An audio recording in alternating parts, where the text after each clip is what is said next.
우리는 반려견을 많이 키웁니다. 예방접종도 해주고 먹을 것도 끼니마다 챙겨주고 또 목욕도 시켜주고 또 건강을 잃을까 봐 염려되어서 산책도 시켜줍니다. 참 사랑과 정성을 많이 주면서 키우는 것 같습니다. 저는 개인적으로 반려견들과 함께 산책을 하시다가 아이가 응아하면 그거를 이렇게 집어갖고 이렇게 뒤처리해 주시는 모습을 보면서 야, 반려견을 향한 사랑이 정말로 크구나, 그런 생각을 많이 합니다. 여러분, 막간을 이용해서 그 감촉을 머릿속으로 상상해 보세요. 그거 그냥은 쉽지 않을 것 같아요. 그렇죠? 자, 상상이 다 되셨어요? 반려견도 그런 주인의 사랑을 호도하지 않습니다. 자신의 밥을 챙겨주고 또 자신이 응아를 하면 와서 그거 뒤처리해 준다고 자기가 그 주인의 주인으로 생각하지 않습니다. 이 반려견은 그런 주인의 사랑에 꼬리를 흔들고 와서 반갑다고 해주고 또 와서 품에 안기기도 하고 그러면서 그 주인의 사랑에 그렇게 답합니다. 얼마나 예쁩니까? 여러분, 반려견도 주인의 사랑을 사랑으로 돌려줍니다. 그러나 오늘 본문에 등장하는 어떤 사람들은 하나님의 사랑에 그렇게 반응하지 않았습니다. 오늘 본문은 비유로 우리에게 설명하는데요. 첫 번째, 임금이, 제가 이 단어를 씁니다. 은혜로운 초대를 신하들에게 했습니다. 왜 은혜롭다고 판단했냐면요, 임금께서 친히 만찬을 준비하셨어요. 여러분, 이런 법은 별로 없습니다. 임금께서 친히 신하들을 위해서 만찬을 준비한다는 건 여러분 쉬운 일이 아니지 않습니까? 하지만 오늘 본문에 보면 임금이 친히 만찬을 준비합니다. 그리고 미리 날짜와 시간을 알려주었어요. 정말 나이스하지 않습니까? 그리고 정해진 날이 되니까 어서 오라고 사람까지 보내서 초대를 다시 합니다. 정말 나이스합니다. 자, 이 분위기로 하면 지금 그 초대는, 그 만찬은 굉장한 기쁨과 즐거움이 있을 것 같아요. 그렇게 예상됩니다. 그런데 예상과 달리 잔칫날이 되어서야 신하들은 임금의 그 잔치를 거절합니다. 밭일이 아직 덜 끝나서 못 갑니다. 장사를 해야 하니까 갈 수가 없습니다. 어떤 사람은 한술 더 떠서 임금의 메신저를 모욕하고 죽이기까지 합니다. 여러분, 심각한 일이 벌어진 거죠. 이 신하들의 선택에 의해서 지금 왕궁은 삽시간의 어두움에 잠기게 됩니다. 당연히 신하들의 행동은 임금에게 큰 결례가 되었죠. 여러분, 라스미니스에 거절해서 결국 음식은 허비되고요, 그 일 때문에 왕의 명예는 실추됩니다. 제가 이게 정확한 건지는 모르겠습니다만 본문의 흐름으로 보아 이 신하들의 선택은 의도된 것이 아닌가 생각되어집니다. 그 이후에 두 번 더 임금이 비슷한 초대를 합니다. 그때 제가 집중하고 싶은 9절 말씀에 보면 아무나 오라 라고 하면서 그 초대하는 사람들의 범위를 확 아무나로 넓혀버렸어요. 여러분, 이 아무나 오라 라고 하는 초대에는요, 첫 번째 초대를 거절했던 사람들에게는 더 이상 초대가 이루어지지 않는다라는 의미를 내포하고 있어요. 너희만 오라 라고 하는 단어에서 이제는 아무나 오라 라고 되어 있기 때문에 그 처음에 너희들은 더 이상 초대가 허락되지 않습니다. 이 이야기는 유대인들 뿐만 아니라 모든 이방인들도 초대받았다라는 의미를 담고 있습니다. 단, 그 초대에 응한 사람들은 예복을 갖추어야 합니다. 우리가 아는 대로 그 예복은 믿음입니다. 그 임금을 향한 믿음, 그 믿음을 갖춘 자만이 그 잔치에서 잔치를 누릴 수 있지, 그 예복을 갖추지 못한 사람은 잔치에서 들어올 수는 있을지 모르겠지만 그 잔치를 누리지는 못합니다. 다시 쫓겨나게 됩니다. 그 이후에 뒤따르는 주인의 분노와 심판을 여러분 한번 보시겠습니까? 7절에 보면 주인께서 군대를 보내어서 살인자를 죽이고 도시를 불살아 버립니다. 여러분, 역사적으로 이 일이 언제 발생하냐면 AD 70년에 로마의 장군 디도가 예루살렘을 돌 위에 돌 하나도 남기지 않고 파괴시켜 버립니다. 역사적으로 이루어진 게 AD 70년에 그런 일이 벌어지고요. 그리고 우리가 본 대로 13절, 14절의 심판은 종말론적인 심판을 의미합니다. 그분이 다시 오실 때 그 심판이 이루어지겠죠. 자, 오늘 본문을 한마디로 정의하면 저는 이런 것 같아요. 하나님 나라 백성을 사는 하나님의 사람들은 주님의 초대에 적절하게 반응하며 살아야 한다는 겁니다. 그분이 우리에게 주시는 그 초대를 여러분, 그분의 의도와 그분의 뜻대로 반응해야 한다는 거예요. 자, 오늘 본문을 근거로 일단 우리에게 가져오기 전에 두 가지를 먼저 한번 생각해 보고 싶어요. 첫 번째는 임금님의 초대가 너무 일방적이거나 혹시 너무 권위적이었느냐 하는 겁니다. 여러분 생각에는 어떠십니까? 임금님이 신하들이 너무너무 바쁘고 스케줄들이 다 꽉 차 있는데 라스트 미닛에 지금 당장 와 라고 했나요? 성경은 그런 것 같지 않습니다. 사전에 초대를 했고 그리고 사후에 재초대를 한 것입니다. 그리고 신하들은 임금의 사전 초대에 거절 의사를 밝히지 않았습니다. 그러므로 오늘 임금의 초대가 너무 일방적이거나 권위적이었다라고 말하기는 어려울 것 같습니다. 두 번째, 신하들의 거절은 정당했는지를 한번 같이 살펴보고 싶습니다. 임금님, 급하고 중요한 일이 있었어요. 임금님, 저희들이 오죽했으면 임금님의 초대까지 거절했겠습니까? 여러분, 우리 그럴 수 있잖아요. 살다 보면 우리 그런 일이 있을 수 있잖아요. 사실 본문에 기록되어 있는 밭일이나 장사하는 일은 우리의 삶을 영위하기 위해서 굉장히 중요한 일입니다. 또 여러분, 밭에서 가게에서 정말 급한 일이 발생했을 수도 있습니다. 그런데 여러분, 밭일과 가게 일이 정말 급하고 중요한 일일 수는 있어도 불가피한 일이라고 보기에는 어렵습니다. 오늘 본문은 말로는 임금님을 소중히 여긴다고 하지만 실제로는 신하들이 자신들이 원하는 것을 더 소중히 여기면서 살아가고 있는 그 모습을 지적하고 있는 것입니다. 초대받은 자들의 우선순위, 임금님의 초대가 아니라 자신들의 밭일과 자신들의 가게 일이 더 중요하다고 했던 그 우선순위는 분명 주인을 난처하게 만들었습니다. 그리고 그들이 선택한 그 우선순위는 결국 주인을 분노하게 만들었습니다. 자, 이제 본문을 떠나서 여러분에게로 오늘 본문을 한번 가져와 보시죠. 오늘 우리가 맞이하고 있는 마태복음 22장 본문을 근거로 일상에서 하고 있는 우리의 선택에 대해서 한번 재고민해 봤으면 좋겠습니다. 자, 제가 몇 가지 질문을 여러분에게 드려보겠습니다. 여러분의 선택을 그 질문에 맞춰서 한번 답을 해보시죠. 여러분의 그 일들이 급하고 중요하신가요? 어떤 점에서 여러분은 그 일이 급하고 중요하다고 생각하십니까? 또 다른 질문입니다. 우리가 하나님 나라의 백성으로 현재를 살아가고 있어요. 우리는 지금 하나님 나라 백성이에요. 그 점에서 여러분 그 선택을 생각해 보셨는지요? 다르게 한번 질문해 보겠습니다. 주님께서는 나를 하나님의 대사로 이 땅에 보내셨습니다. 여러분 모두는 하나님의 대사들이십니다. 지금 여러분이 하고 계시는 그 선택은 하나님의 대사로서 적절한 선택이었는지 한번 살펴보시지 않으시겠습니까?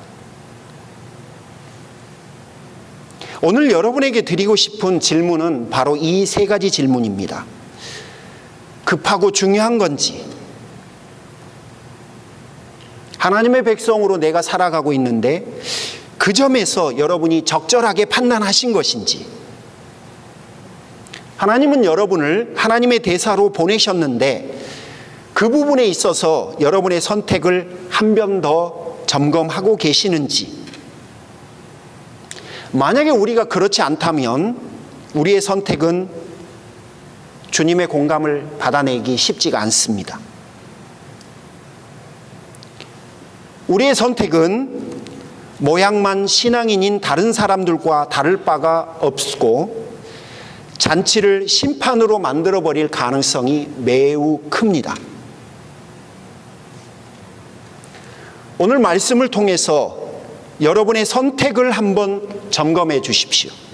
여러분이 하고 계시는 그 일상의 선택들을 하나님 나라 백성의 관점에서 다시 한번 재점검해 주시기를 요청드립니다. 하나님 나라 백성으로 살아가다 보면요, 여러분, 우리에게 때로는 굉장히 큰 챌린지가 오는 것 같아요. 성경에 보면 자신의 전 재산을 팔아서 보배가 묻힌 밭을 사기도 하고요, 기름을 가득 채운 후에 언제 오실지도 모르는 그 신랑을 밤새 기다려야 될 경우도 있습니다. 여러분, 사실 전에는 이런 게 이해가 안 되는 선택들이기도 하죠. 그런데 그런 선택들을 해야 할 경우가 옵니다. 그리고 그것이 어떤 강요에 의해서가 아니라 내가 그런 선택을 하고 있는 경우를 나도 모르게 내가 맞이하기도 합니다. 이유는 명확해요. 너무나 명확한 그 이유가 뭐냐면 우리가 그 선택의 가치를 알아버렸기 때문에 그렇습니다.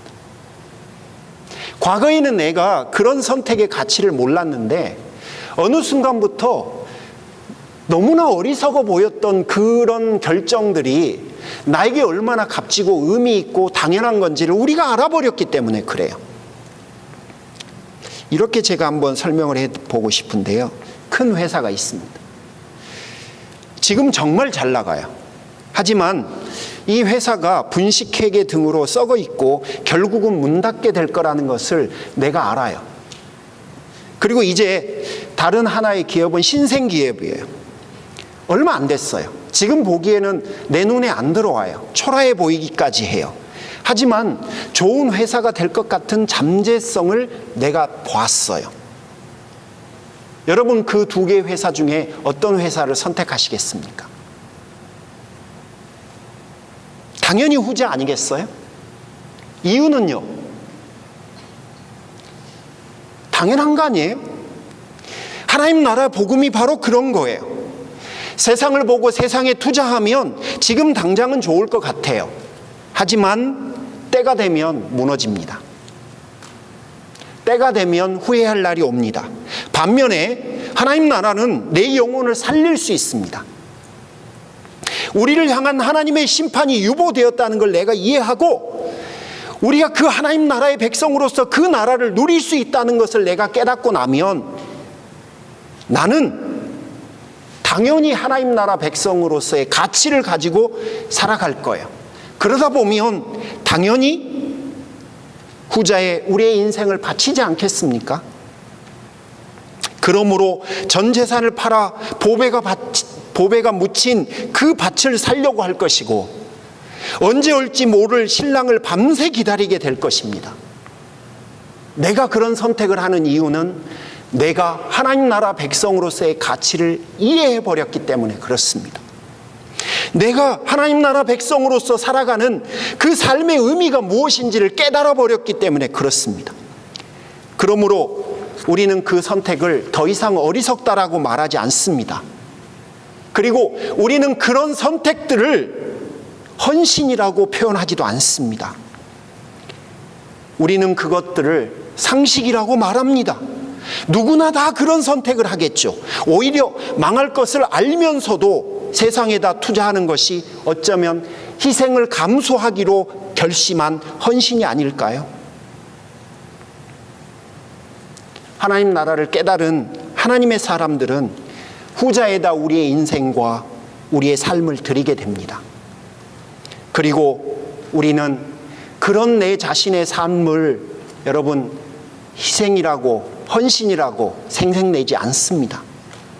우리는 당연한 상식이라고 여기면서 그런 선택들을 하면서 살아갑니다. 나들목교의 김용국 목사님은 이것을 성도의 삶이 헌신이 아니라 상식이다 이렇게 표현을 했습니다. 사랑하는 성도 여러분, 여러분의 선택을 내가 하나님 나라 백성이 되었다는 관점에서 다시 한번 재점검해 보시기를 간절히 권합니다. 그리고 내가 하나님의 나라를 살아가고 있는 하나님 나라 백성으로서 과연 적절한지에 대해서도 한번 생각해 봐 주시기를 권합니다. 두 번째는요, 지금 우리가 사경회를 준비하고 있는데 여러분 혹시 마음속에 우리 교회가 재정적으로 어려운데 상대적으로 그렇게 큰 돈을 들여서 사경회 같은 만남을 준비하는 것이 적절한가라고 하는 점에 의문 가지고 계신 분도 계실 수도 있을 것 같아요. 우리 교회의 모든 재정은 성도들의 헌금입니다. 그 헌금이 어떻게 모이는지 우리는 잘 압니다.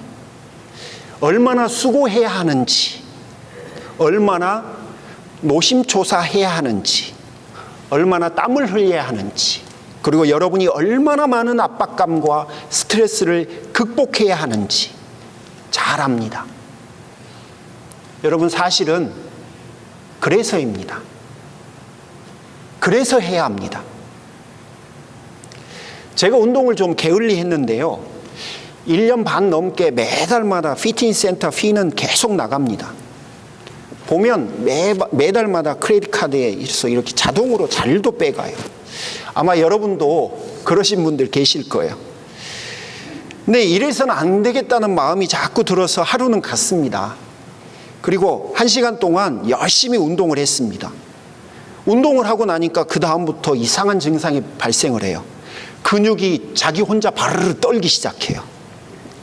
다리가 경련이 일어나요. 그러니까 걷다가 보면 근육이 혼자 춤을 춰요. 그리고 배에 있는 배 근육이 나도 모르게 나를 막 압박합니다. 힘이 들어요. 경련이 일어난 거죠. 하도 운동을 안 했더니 그렇게 된 거예요. 제가 한 1시간의 운동을 제 몸이 받아들이질 않는 거예요. 한 3, 4일 동안 정말 힘들었습니다.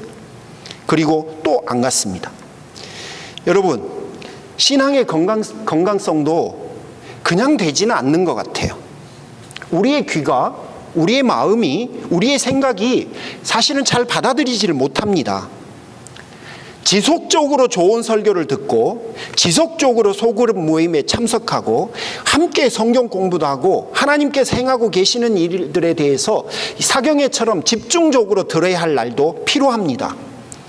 여러분, 우리가 그렇게 수년 동안 노력해야, 그리고 그렇게 수년 동안 헌신하고 훈련해야 우리의 체질이 바뀝니다. 건강해집니다.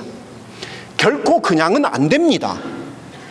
여러분의 헌금이 너무너무 귀한 걸 알기 때문에 소중하게 사용하려고, 여러분의 영성을 위해서 귀하게 돌려드리려고 그 큰 돈을 들여서 사실은 사경회를 준비한 겁니다.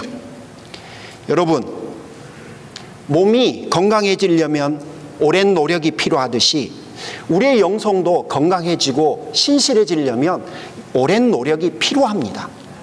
좋은 건강한 소그룹 모임에도 가야 하고요, 좋은 설교도 들어야 되고요, 여러분 기도도 하셔야 되고요, 말씀도 읽고 공부하셔야 되고요, 또 어떤 때는요 집중해서 며칠 동안 하나님 말씀을 듣는 기회도 만들어야만 합니다. 그런 노력들과 그런 열심들이 지속적으로 일어나야 우리의 신앙도 건강해지는 겁니다. 우리의 인생의 주인이신 주님께서 사실은 우리에게 많은 초대를 하세요. 사경회뿐만 아니라 그분은 참 우리의 인생에 그 은혜로운 초대들을 참 많이 하시는 것 같아요. 그분이 우리를 초대하실 때 그분이 우리를 향하신 반응은 분명 그 초대를 기뻐하고 즐겁게 반응하기를 기대하시겠죠. 부인할 수 없는 게 우리 모두가 불완전하다는 거예요.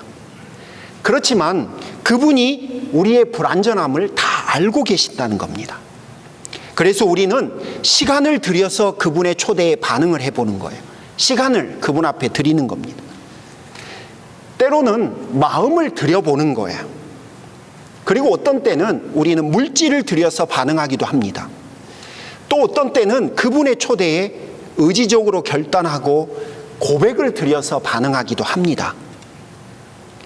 그러면 하나님은 우리가 불완전하다는 걸 다 아시지만 그럼에도 불구하고 드리면 그렇게 기뻐하세요.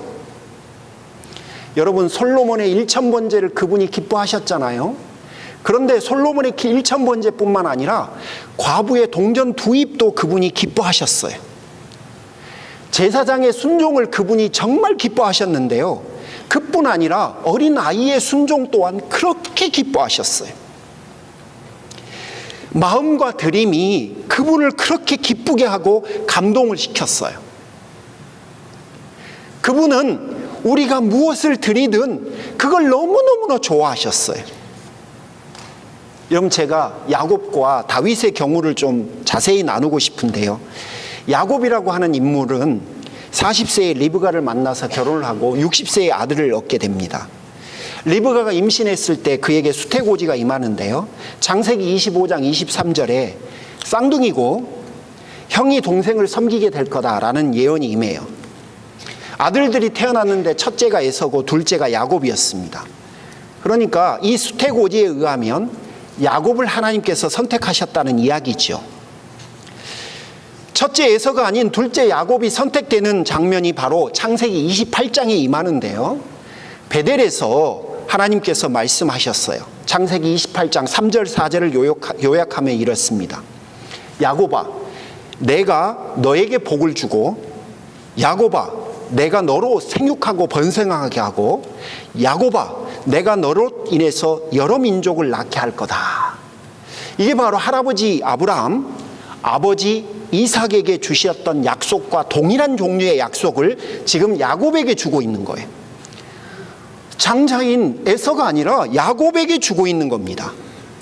그러니 하나님은 지금 하나님 나라의 계승자로서 첫째 아들인 에서가 아니라 둘째 아들인 야곱을 선택하신 거예요. 자, 수태고지에서 예언하신 그 예언을 그대로 지금 성취하신 거죠. 왜일까? 왜 야곱일까? 왜 에서가 아니고 야곱일까? 그 이유를 설명하는 것이 여러분 26장, 27장에 있는 두 가지 사건입니다. 흔히 우리가 말하는 팥죽 사건, 두 번째 축복 사건입니다. 자, 야곱 이야기는 야곱 한 명이 얼마나 윤리적으로 대단한 사람인가를 우리에게 소개하는 본문이라고 보신 것보다는 에서와 야곱이라고 하는 두 인물을 대조하고 있다는 사실을 여러분이 꼭 염두에 두시고 보셨으면 좋겠어요. 우리는 흔히 야곱 한 명만을 윤리적인 잣대로 판단합니다. 하지만 성경은 야곱 한 명만 말하는 게 아니라 에서의 선택과 야곱의 선택을 대조해서 누가 하나님 나라에 더 합당한 사람인가를 우리에게 소개하고 싶어 하는 것 같습니다. 자, 첫 번째, 팥죽 이야기. 에서는 팥죽을 선택하고 야곱은 팥죽을 포기하고 장자의 축복을 선택합니다. 누가 하나님 나라에 합당합니까? 27장에 보면 장자의 축복 또한 야곱은 간절히 사모해서 그것들을 얻기 위해서 애를 씁니다. 결국 28장에 다다르면 하나님이 답을 주셨어요. 에서가 아니라 야곱이라고. 이유는 명백해요. 태생적으로 장자로 태어나서 그 장자의 신분과 하나님이 자신에게 주신 그 축복의 귀함을 알지 못하는 에서가 아니라 태생적으로 태어난 장자는 아니지만 그 하나님께서 주신 그 장자의 축복과 그 계승이 하나님 나라의 백성으로서의 삶이 얼마나 존귀한지를 이해한 야곱이 하나님 나라에 합당한 백성이라는 거예요. 그래서 28장에서는 베델에서의 야곱을 하나님이 선택합니다. 그 다음에 굉장히 우스꽝스러운 장면들이 이어지잖아요. 천사들이 사닥다리를 내고 한쪽은 내려가고 한쪽은 올라가고 내려가고 올라가고 내려가고 올라가고, 이게 무슨 의미인지 우리가 잘 모릅니다. 하지만 탈굼과 랍비들의 주석에 보면 유대인들이 이렇게 해석을 했어요. 그 본문을. 야곱은 하나님의 보좌에 앉을 사람이에요. 하나님의 보좌에 앉을 사람은 천사들도 감히 넘볼 수 없는 존귀한 신분입니다. 그런데 그런 야곱이 지금 집에서 삼촌 라반의 집을 향해서 야반도주를 하고 있는 거예요. 밤이 깊어서 베개를 베고 돌을 베개 삼아서 하룻밤을 자는데, 여러분, 천사들이 그 야곱의 얼굴을 보는 게 너무너무 감격스럽고 신기해서 그 얼굴을 본 천사들이 사다리 한쪽으로 올라가서 천국에 있는 또 다른 천사들에게 말해주는 거예요. 나 야곱의 얼굴 봤다? 니네들이 야곱 얼굴 본 적 있어? 그러니까 그게 너무너무 좋아갖고 또 다른 천사의 한 무리들이 사닥다리를 타고 내려와서 야곱의 얼굴을 보는 거예요. 그리고 또 올라가고 또 내려오고. 여러분, 정말 우습죠?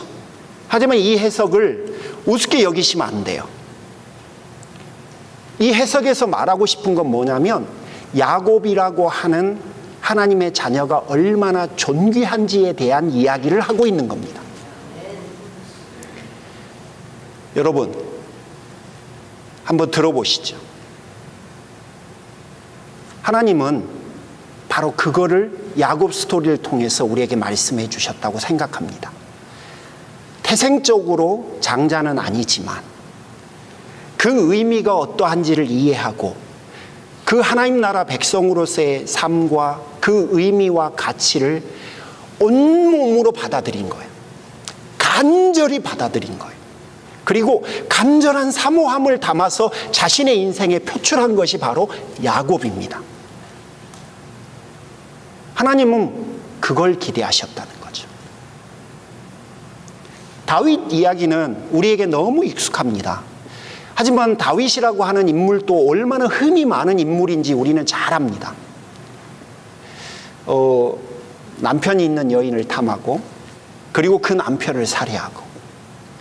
그런데 여러분, 우리가 다윗을 이해할 때 잊어버리면 안 되는 본문이, 저는 하나님께서 다윗의 중심을 기뻐하셨다라는 구절입니다. 하나님은 그렇게 그 다윗의 흠 많은 삶이 아니라 그의 중심에서 하나님을 향한 그 믿음과 그 하나님의 은혜를 사모하는, 그 하나님의 은혜가 존재하지 않는 자신은 의미가 없다고 그 하나님 앞에 그토록 절규하듯이 노래하고 찬양하고 고백하고 회개했던 그의 중심을 그토록 소중히 여기셨다는 겁니다.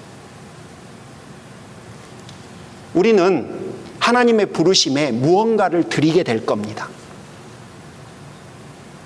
여러분, 어떤 거라도 좋습니다. 하나님은 내 마음에 안 차다, 그러게 거절하지 않으신 것 같아요. 그게 야곱의 경우도 그렇고 다윗의 경우도 그런 것 같습니다. 그런데 여러분, 진짜 하나님이 정말 좋아하시는 거는 우리의 마음을 그렇게 좋아하시는 것 같아요. 내가 하나님을 향해서 품는 그 사모함, 내가 하나님을 향해서 마음속에 두는 그 믿음들, 그리고 그분을 향한 그 열정과 열심들, 그분을 향한 그 신실함들, 나의 부족함들을 알지만 그럼에도 불구하고 나 같은 자도 받으신다고 하는 그 믿음에서 시작된 그 어떠함들, 그것들을 그분은 참 좋아하시는 것 같아요. 여러분, 사경회뿐만 아니라 앞으로 주님은 수많은 인비테이션을 여러분 인생에 주실 것 같아요.